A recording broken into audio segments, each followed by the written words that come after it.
Hey folks, those who forget the past are doomed to repeat it. A number of you have posted it on my comments on about the National Archives upon these videos. I've seen you post it on other stuff. We've all heard it and we're all seeing it a lot these days. But do we actually understand it? Or are we just stuck on a historical carousel, circling around comforting myths that keep us from moving forward? Today, we're going to dig into the real meaning of that quote.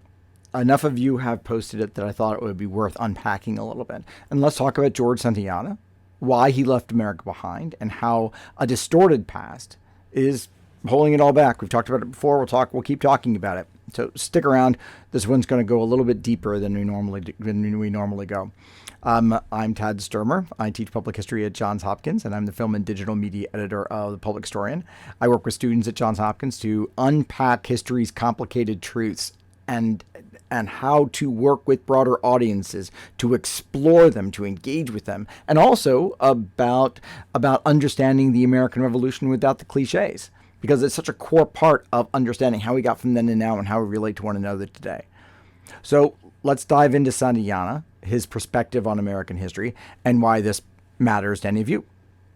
So most people misquotes putting it too broadly and being a little bit too strong about that.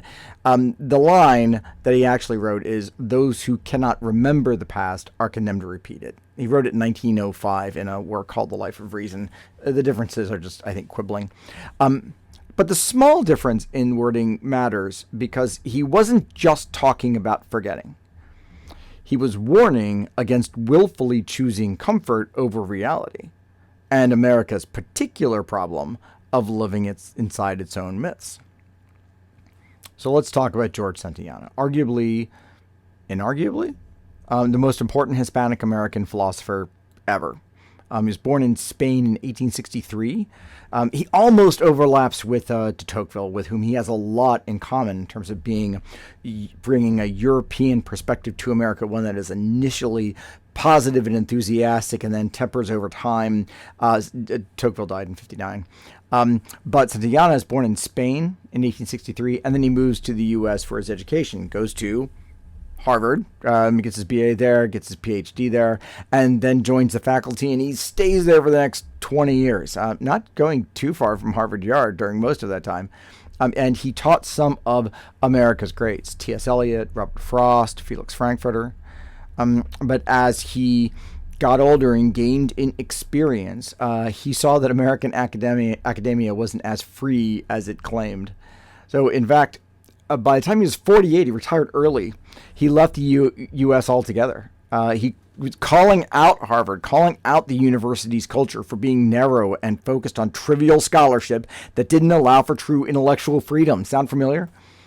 He never returned to the United States, and he spent the rest of his life in Italy. He got to see World War II. He got to see the rise of Mussolini. Santayana, famous for being an individualist and a naturalist, seeing that the capacity for the freedom of the individual to sort of being the highest end of living a life, and first supported Mussolini's rise because he was bringing order to a chaotic Italian world, but then he saw what happens with that. He saw what happens when that turns to authoritarianism, and that no one is safe from that. Everyone's freedom gets quashed.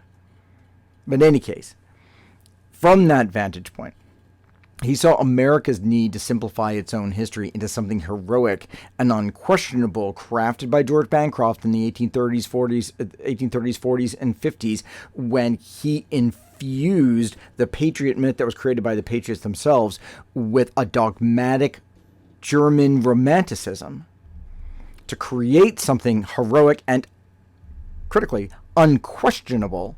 He saw that as, ironically, a profound limit to freedom. So Americans were free, but they were trapped within their own history, within this mythology that they created. So let's talk a little bit more about what changed for Santayana. Well, first was World War I and Woodrow Wilson, ostensibly an academic, right? Ostensibly a historian, Woodrow Wilson, who was a product of two of my three schools, UVA and Johns Hopkins. Santayana starts off impressed by America's individualism, but as the Patriot myth grew, And as the deployment of it grows with World War I in terms of the way that propaganda is first created, manufactured consent to drive the United States into the war. He saw America boxed in by a dogma that was anything but freeing, that Americans were trapped by their history.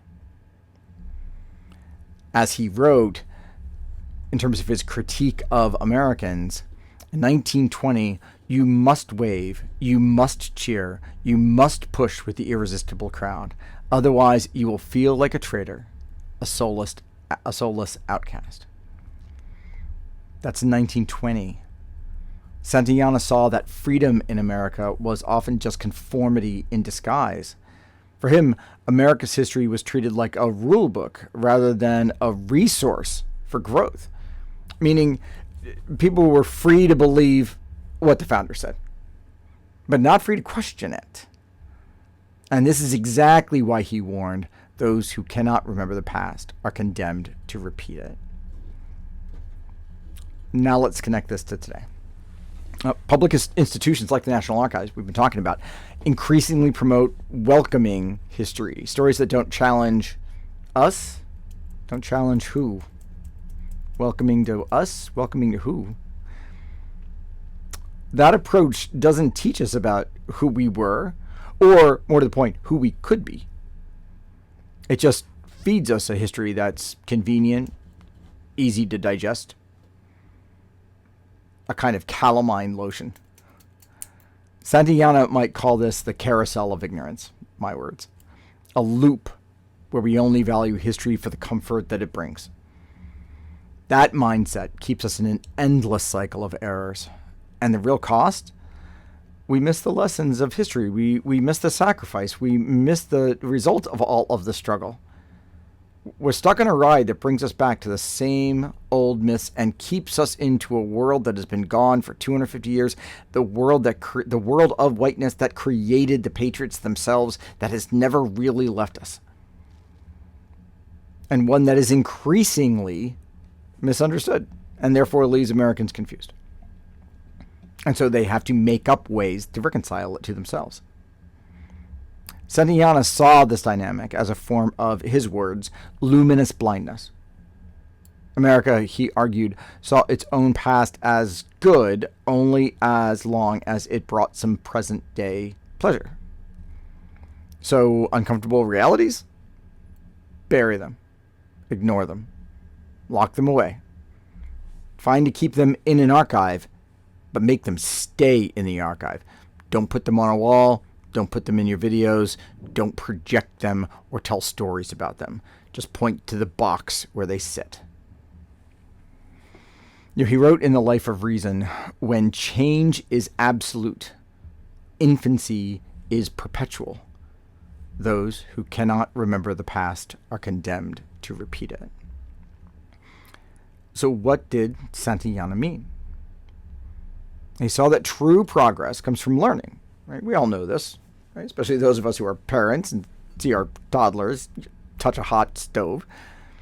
True progress comes from learning from facing the hard truths of history. One of the things that I was always taught is that experience is the most brutal but most effective teacher.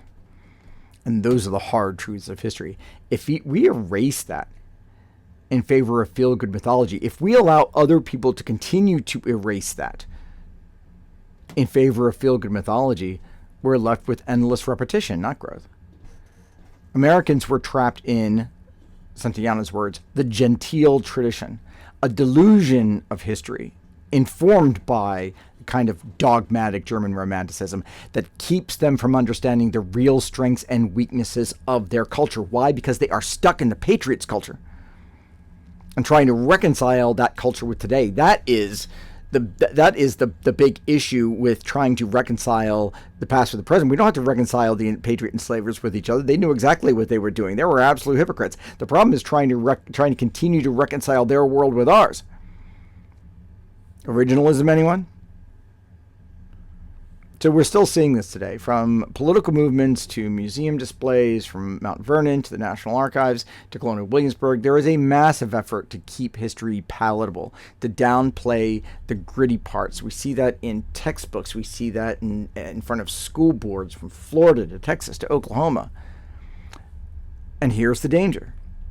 As Santayana understood, not learning the hard truths of history makes us vulnerable to the same mistakes, repeating the same cycles of fear, prejudice, and myth-making. So I keep asking, well, what do we do about it? What can we do about it? Well, as public historians, and I've said it before, I'll say it again, we are all public historians. I don't care where you went to school. I don't care how many letters you do or do not have after your last name. If we care about this, we have a responsibility to break the cycle, to stop the carousel, to resist the temptation to create welcoming history that doesn't reflect the truth, and to keep other people from imposing that on you, on your kids, on your friends, on your family. Because without honest history, without an honest intersectional complete history, or at least a history that attempts to be complete, the closest version of the truth that we can get, and just that, not one that is infused by its own dogma that replaces one myth with another, that just tries to represent the whole truth. If we don't do that, without honest history, we're just reloading the same narratives over and over, blind to the damage they do. We continue to live in the culture that created the Patriot enslavers and their minority rule First Republic world that actually drove so many of the prejudices and problems that we still have to deal with. Electoral college, anyone? So Santayana believed history is only useful when we engage with all of it, not just the parts that make us feel good. And that's a lesson for all of us. If we want a better future, we can't afford to stay stuck on this carousel of ignorance, on this carousel of historical myth. And that, again, is where you come in. We're all part of this historical memory, as it is ongoing. History made today, history made next Tuesday. Demand real history. Support institutions and creators that tell honest stories. Ignore the ones that just use it for entertainment or understand it from that point of view. But those folks who are in fact doing the hard work, Amanda Timpson, people like that, yesterqueers, support them. Support the institutions that are doing the hard work, the Anne Frank Youth Network. Support History Before Us and the Slave Dwelling Project. They tell honest stories. Don't settle for the welcoming version. Challenge the welcoming version. In fact, beware of it. If you want to get off the carousel, and you want other people to get off the carousel too, remember, we are all public historians, and it's time we get serious about remembering the past as it truly was, not as we wish it would be.